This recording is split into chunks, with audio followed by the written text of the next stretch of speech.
Morning, fellow club members.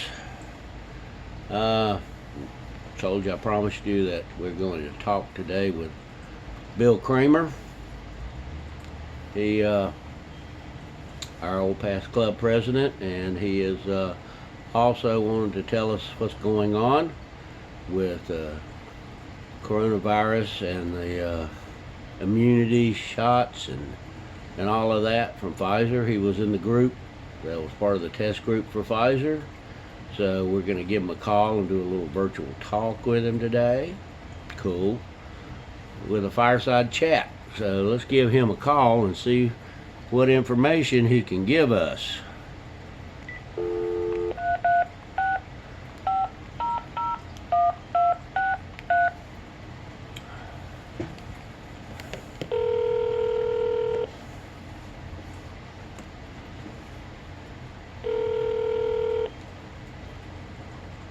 Good morning, Alan.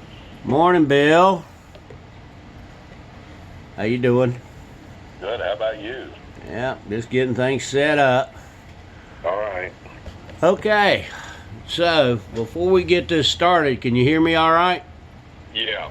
All right, I may have to hold this phone up to mine. You're a little muted sounding, but up to the camera. Before we get started, I wanted to tell you that for all of the club members, we want to thank you for all your several years of being our president and all you've done for us and all you're doing for us through the pandemic. So we really appreciate your leadership through the years of being our club president. And hats off to you. We used to give a gift certificate to the past president to their favorite restaurants, but we'll come up with something else. Yeah. That will work. Thank you for giving me the opportunity to talk about this. That will be plenty. Okay, that's great. Well, the floor is yours because I already told them in the video that you were part of the test group and had your first shot. So I know you have some information you want to give everybody, so I'll let you have it. Yeah, wonderful. Of course, it's you're living under a rock if you don't know we're in the middle of a serious pandemic. The SARS-19 virus, COVID virus, and you could say that there's a light at the end of the tunnel here with vaccines now available for that, and that's what we were going to talk about primarily. But anyway, right now there are two vaccines available. The first one comes from Pfizer, and the second one comes from Moderna. There's soon to be a third. Well, actually, there is a third now available by AstraZeneca. That one was developed in Oxford, in England, and in my thinking, that's going to be primarily available in England and Europe. I think eventually it might find its way over to the States or westward, but right now that AstraZeneca virus is there for England and Europe, but our two, and there's actually a fourth one now that's in phase 3 trials by E.H. Lilly. But let me talk about the three that are going to be available. Well, are available or soon to be available. The Moderna product and the Pfizer product are both two-part vaccines. You have your first, and then 3 weeks later you get your second vaccine. The second vaccine is to hopefully provide long-lasting immunity. That's why they're giving it in two parts. But anyway, the Pfizer product, one of the problems with it, and people are commonly aware, that it has to be stored at minus 70 degrees. Of course, that's a lot lower temperature than your common freezer, and so there's a logistic issue there. The Moderna product can be stored in a regular refrigerator freezer.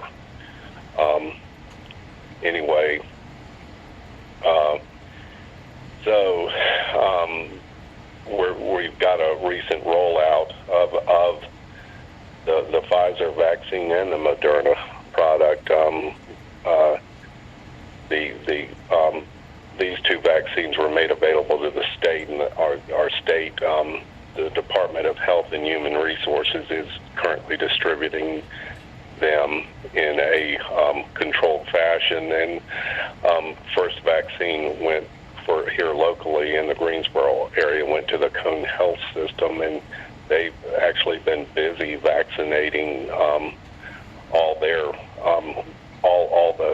Cone employees who are what you would call frontline, working in the hospital directly, potentially directly with COVID patients. And that's quite a few people when you think about it. It's not just doctors and nurses, but it's all the ancillary people that would help take care of hospitalized patients. They have not, I'm in a clinic, a freestanding clinic, not associated with hospital care, and they'll get around to vaccinating me, but I'm not part of that initial vaccination. But as we know, the vaccines are now available to folks 75 and older, and the problem right now is that we have more takers than available vaccine.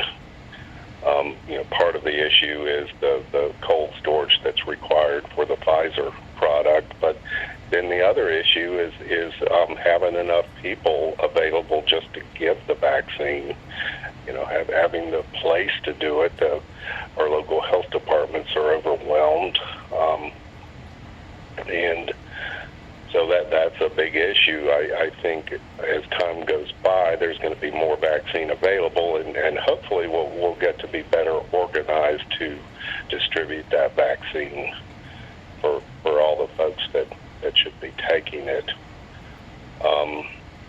Anyway, that's what I initially wanted to say. What's interesting to me is that there's still some reservation about taking the vaccine. And I can speak for the Pfizer product and the Moderna product. For the Pfizer product, that they conducted a large trial. They had 44,000 people in the trial.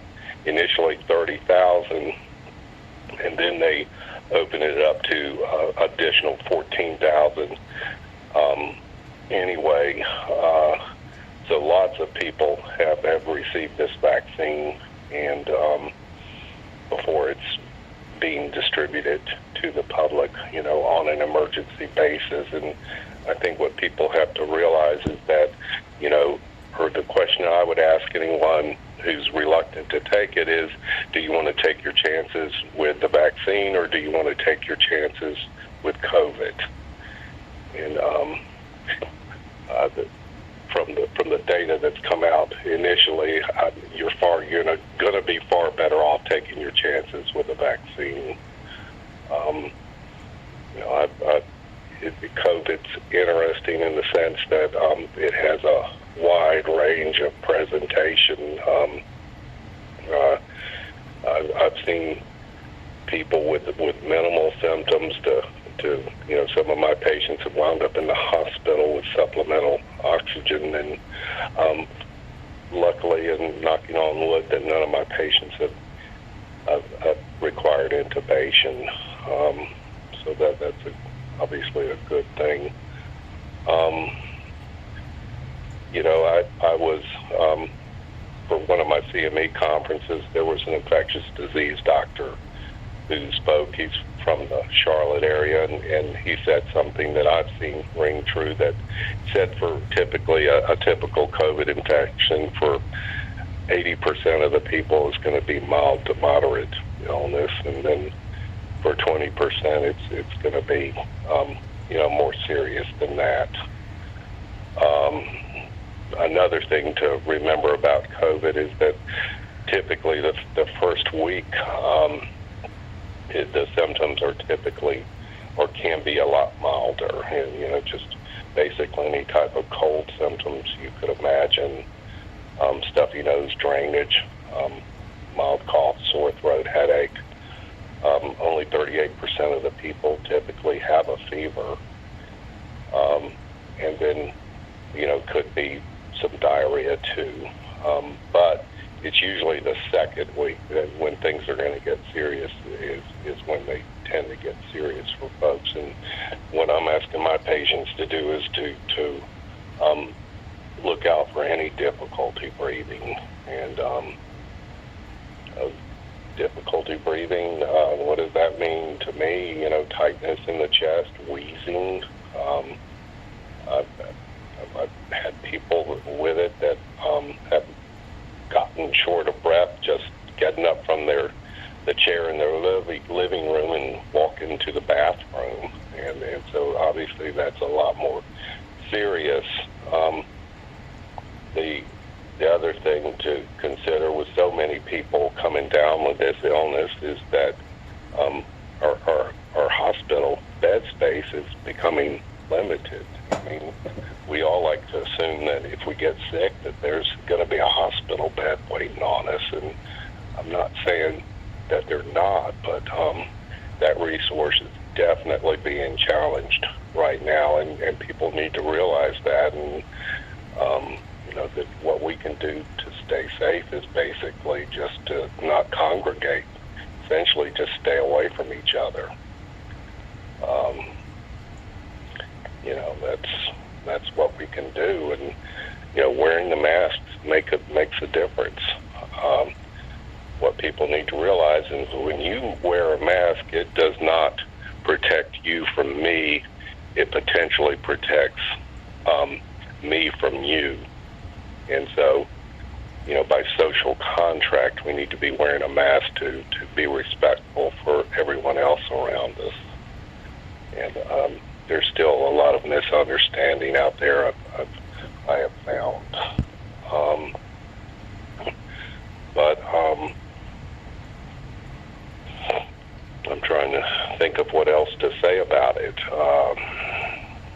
Well, you have a second shot coming up. You told me next week. Yeah, and thank have you. many of those seconds been given out yet?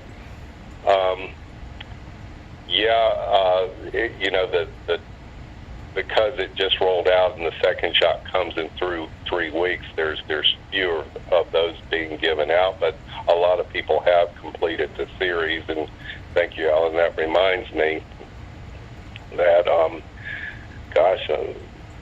sometimes to get folks to take the flu vaccine, it's like pulling teeth, but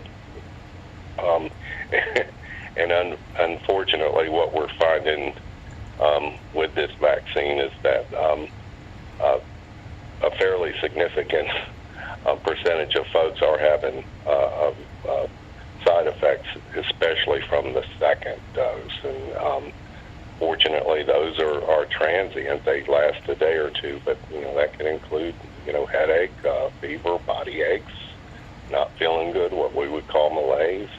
And like I say, usually that lasts a day or two, and then it's done. So, well, that sounds like my shingle shot and flu shot. I just felt terrible for a couple of days, and then I was fine, except for the sore arm. Yeah, but once again, you got to ask yourself: do you want to take a chance? Do you want to gamble with a COVID infection, or do you want to gamble with the vaccine? And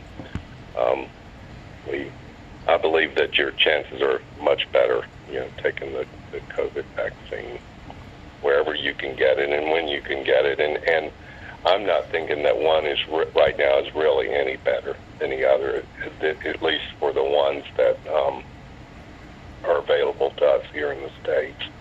I've heard of others being developed in Russia and China that just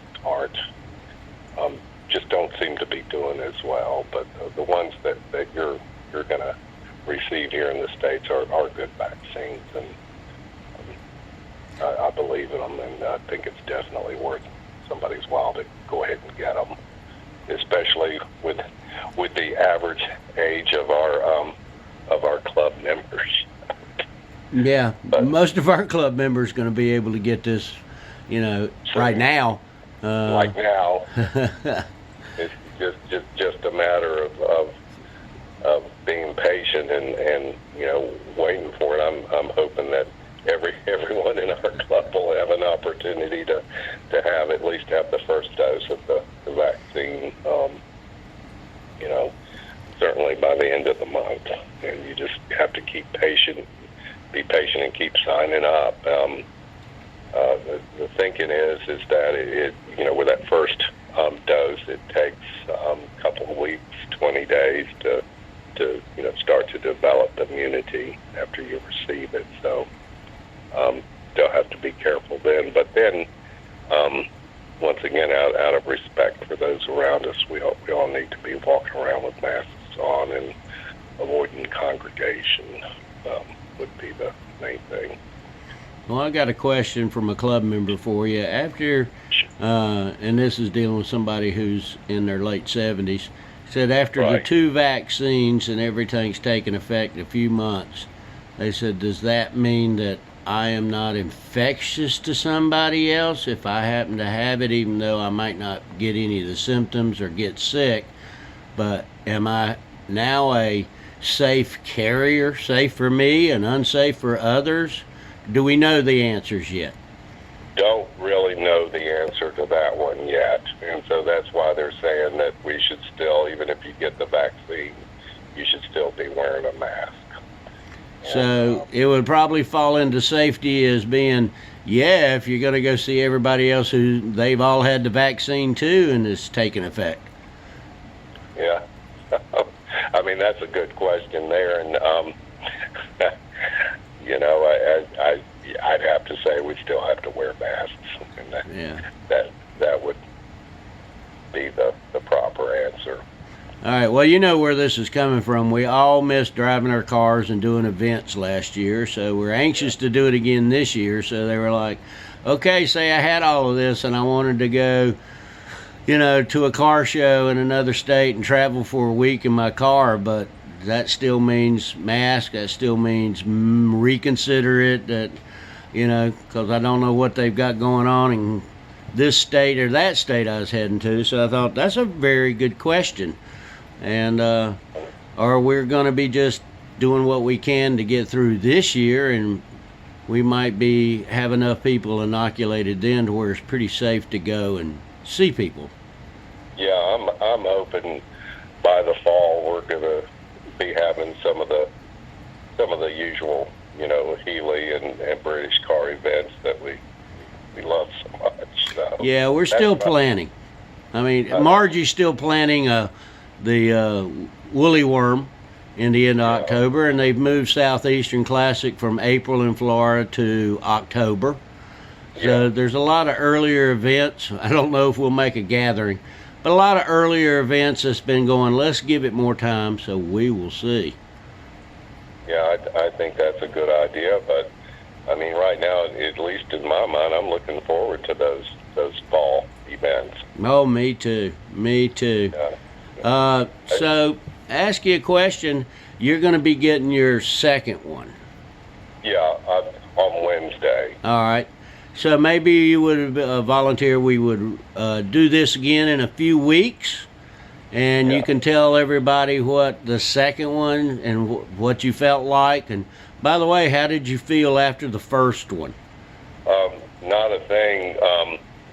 So I was in the Pfizer study, and I mentioned they had 44,000 people. They let me say something about that real quick. The first 30,000, the study was open from age 15 up to 85, and but for the second 14,000, they opened it up to 85 and beyond, and just people with stable HIV disease is who they wanted to include. And so, but with those large 44,000 people, it's a lot of people, but half of the people got a placebo and half of the people got the vaccine. So, I got 2 doses of salt water, injected into my arm, and my arm was sore after that, and so I was really thinking I had the vaccine, but I got placebo. But With the initial dose of the vaccine, my arm was about as sore as it was with just the salt water. So, Oh, how about that? what I hear is if you're going to have side effects, it's usually with the second dose, but it could potentially be with the first dose. And the other thing that I think is worth mentioning is if you've had COVID or you know somebody who's actually had it, we're still recommending the vaccine. And because we don't know how long-lasting the immunity is from having the illness naturally, and so we are showing long-lasting immunity with the vaccine. So that's why we're still recommending it for folks. That's a common question as well. Just go on. There'll be more questions, and we appreciate that. You would get on here and do a video, and I could send this out to all our members. And it's good to have someone we can go to that we know and is in the middle of this, and someone we trust, because this nation has gotten to where if it's on TV and it's on the internet, there's a giant question mark if what you're telling me is truth or not. So it's better to just go. Let's go and see what Bill went through. Yeah, and what I've been saying now is our best knowledge now, and I think that the data is good and it's sound, and it's the best thing we've got now. But this is still a huge problem, and one article I read, they likened the rollout of the vaccine is to trying to put out a forest fire with your garden hose, but at least it's a start. And yeah. So you got to start somewhere. To me, it's kind of like, the Healy that's been sitting out in the barn for the last 25 years, and you decide to restore it. It's like, where do you start? Yeah. I mean, you start somewhere, and you do the best you can with it,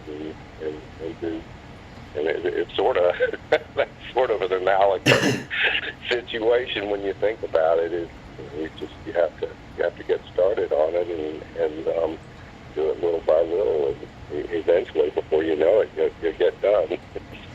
Yeah. At least with a Healy, you can get new parts and stick on it, and yeah. Unless they came from China, and then they won't last but about a day. Yeah. And that's apparently the same thing to be said maybe for their vaccine. So we don't. They can make a virus, they just can't make the vaccine.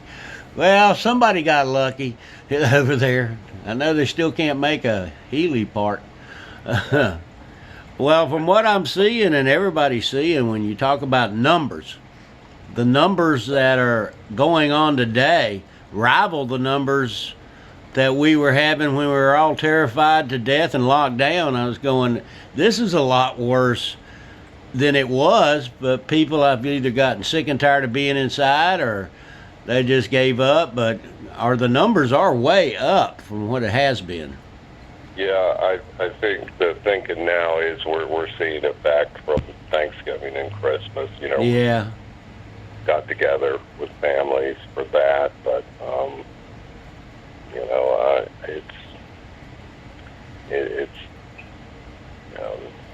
people can. It's hard to expect people not to congregate at all,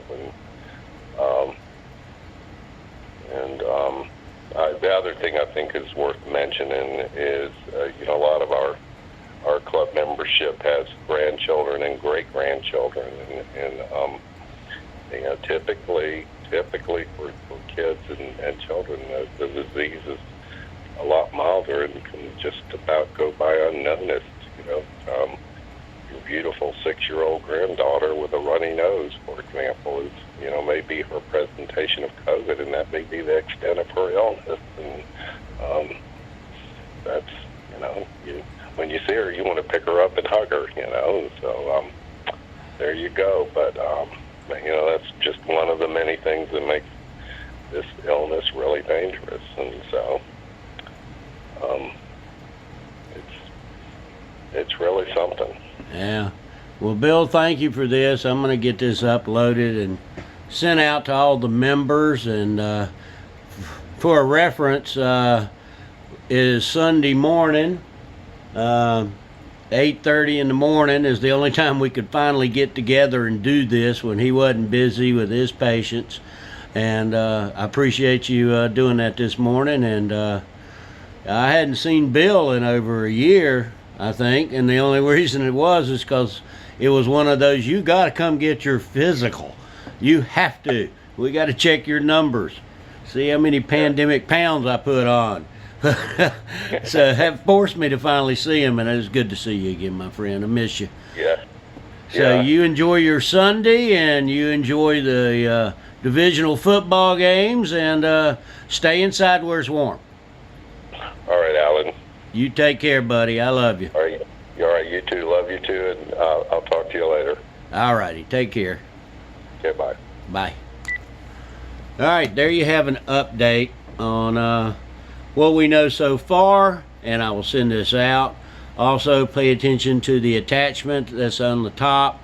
That is where to send your membership dues, so everything will be entered in the national directory correctly, and Gary will make sure this happens right, because there's website problems on signing up from there. All right, that's all we got. We killed about a half hour there, but information well known and well needed. And we will get back in a few weeks. We're going to find out how he felt and what he went through with his second dose of the Pfizer. And y'all stay in, stay safe, and we'll keep them cars ready to go when we can go. All right, take care, club. Bye.